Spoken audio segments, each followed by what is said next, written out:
How often do you think about money? When you think about it, what are the first things that come to mind? Where you want to be financially in the future? How much you earn? Your bills? Debt? Vacation?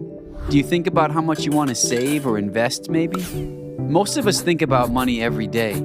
It's not that we're greedy and obsessing about it. It's just that our finances touch every area of our lives. Each of us is making vitally important decisions every day that make us either stronger financially or more vulnerable. The fact is, we are each building a financial house, whether we realize it or not.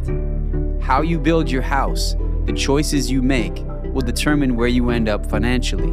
The goal of making wise choices is to reach a point where your money one day works for you, so you no longer have to work for your money. That's called financial independence. Ultimately, this is what we all want. The group of friends and colleagues who created this video each have over 25 years of experience helping people to grow in financial literacy and find that independence, and it never stops being inspiring to see it happen. It's not just a crazy fantasy that other people get to live. It's possible for you. Your dollar is just as valuable as the next person's. You can choose if that dollar disappears or if it goes to work for you. And if you make good choices for your financial house, someday you won't be looking to see how many vacation days your employer is willing to give you. You'll be deciding for yourself. If you don't have a plan and are not intentional about creating one, building your financial house is going to be like trying to build a real house without a blueprint. Not good, probably even dangerous, and I can promise you it will not lead to financial independence. And think about it. Most people spend more time planning a birthday party or a wedding than they do their entire financial future. Failing to plan is planning to fail. Your first step to building a better and brighter future is the same as with a real house. It starts with dreaming, finding a clear vision for what you really want it to look like. When you imagine the future of your financial house, what do you see? Do you want to be debt-free? Help your kids come out of college or university without a load of debt? Be able to travel or have a vacation property? Or have enough money so you don't have to even think about it? Dreaming about where you want to be financially will motivate you to create a plan for how to get there. As part of this first step, it's important to discover your financial independence number. It's the most important number in our financial lives, and yet most of us have never heard of it. It's the amount of money you need to have working for you, so eventually you never have to work for money again. Knowing your financial independence number gives you a clear goal or target. If you don't know what number you're aiming for, you'll never hit it. And when you learn your financial independence number, don't be intimidated by it. It's not as out of reach as you might think. Once you know what you're aiming for, construction can begin. Step 1 of construction is the most important part of a house, a rock-solid foundation. A strong foundation will make sure your house doesn't crumble when hit by strong winds and storms. For your financial house, we're talking about protecting your most important asset, your income. It's your income that builds your entire financial future, and you protect it with life insurance. Auto insurance replaces cars. Homeowner insurance replaces houses. Life insurance cannot replace a life, but it can replace an income. Imagine a couple who has 2 children. Their monthly budget is $8,000. Each spouse makes $4,000 each month. If one of those providers dies, the other spouse and their children are not just losing someone they love, they're losing an income. They now only have $4,000 per month to pay for an $8,000 budget. Now, in addition to grieving the death of someone they love, they're going to have to change their lifestyle in dramatic ways just to make things work financially. When the income stops because it's not protected and the bills keep coming, it leads to financial ruin. Think about how important your income is to your family. An important question to ask yourself is, if you die prematurely, would you want your family to live better, the same, or worse than they do now? Most everyone says better or at least the same, but if you're not informed, it's easy to make mistakes, which is why many of us have cracks in our foundation that we're not even aware of, which puts our families at great risk. Life insurance mistake number 1 is not having any or not enough. Mistake number 2 is having the wrong kind. These are the kinds that claim to build a cash value that can help you save for college or retirement. Many of these policies are very expensive, leaving families underinsured, and they often have savings programs that earn low returns. Life insurance mistake number 3 is the most common. It's depending on group life insurance from your job. Many of these plans only cover you if you are actively at work, and they can be amended or terminated without your consent. Unfortunately, most people learn about this when it's too late. This foundation is the most important part of your house. Once you get it right, you can then go to step 2, the frame. In your financial house, your frame is your spending plan. Most people call it a budget. A spending plan empowers us to start telling our money where to go instead of wondering where it went. It protects us from wasting money and making impulse purchases like gourmet coffee and stuff like that. It's not about how much money you make, but how much you keep. Without a plan, we spend more, borrow more, save less, often leaving us with more month at the end of our money. Get it? It can be very stressful. Most people say they easily waste $5 to $10 a day. For a married couple, that could be $300 to $600 a month. Imagine using that wasted money to instead eliminate debt and invest in your future. For example, what if you freed up just $300 a month and invested it? At a 9% rate of return in 20 years, you would have over $185,000, and in 30 years, almost $500,000. This can be the difference between reaching your financial independence number or having to work for the rest of your life. You can now see how vital this step is. Take control of your spending and stick to it. Now you're ready for step 3, the roof. In a financial house, your roof is made up of some key legal documents: your will, power of attorney, and advanced medical directive, to name a few. These documents are critical in order to protect your assets and, most importantly, your family. You want to get a will right away because if you don't have a will, your government has one for you. You just have no say in it. For example, if both parents pass away and there's no will in place, the government will decide who raises your kids, which is the last thing we would ever want to happen. Another reason to get a will is to avoid a family feud. If you don't have a will when you die, you take the risk of family conflict, creating arguments of who gets what when you're gone. That kind of turmoil can be devastating to families. It happens often, and it's a problem that is easily avoidable. Once you've done this, you can feel good about your progress. You now have the foundation, the frame, and the roof to protect and improve your family's financial well-being. Now you can get to work on the inside of your financial house. Let's start on the first floor, which is your emergency fund. There's no escaping financial emergencies. Surprises are going to happen. A broken down car, a home repair, a trip to the emergency room, or being laid off from work.